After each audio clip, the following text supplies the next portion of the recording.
Usually yurts are built on a platform where we opted for a concrete pad. It'll actually have radiant heat inside the yurt, so that's what we're prepping for right now. We're getting ready to pour the footer on Tuesday, and water and electric come in the back of the yurt. We got that stubbed up under the footer, and then we got supports on the outside retaining wall and inside retaining wall, and hopefully we don't have any blowouts. Here's the spec from the yurt builder. So why did we opt for concrete versus the standard wooden platform that most people use? Standard wood platform, you kind of lose efficiency on your radiant heat, so adding concrete just helps the efficiency of radiant heat. Mm-hmm. And plus, from a design aspect, I think the aesthetic part of it, we wanted some polished concrete as our finished flooring versus what normally people will use, the laminate, like engineered flooring. So yep, finished grade's all concrete. Mm-hmm. Be nice and warm and toasty inside the yurt. Yep. All right. Do you want to explain how we did the footer?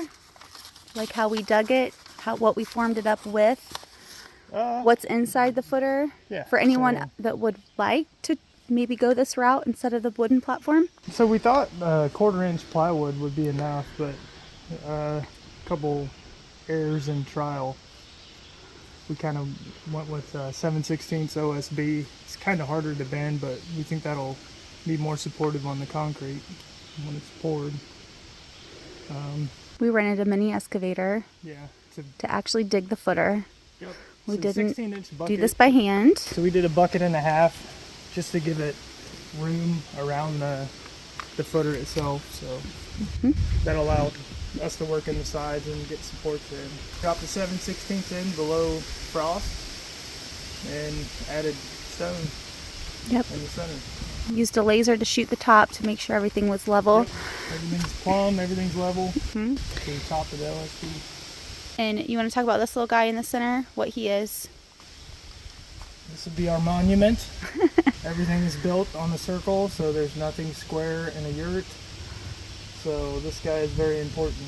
You got a couple on the front side and the back side to just kind of keep you straight within your doorways. And there's little Campy.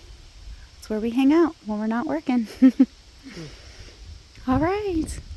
Yeah, so inside it'll be 4 inches of gravel and then 2 inches of rigid styrofoam, and then on top of that we'll have mesh with the radiant heat, and then we'll pour 4 inches of concrete, and then it'll have an overlap, so that'll be equivalent to 30 foot. It's a 30-foot yurt.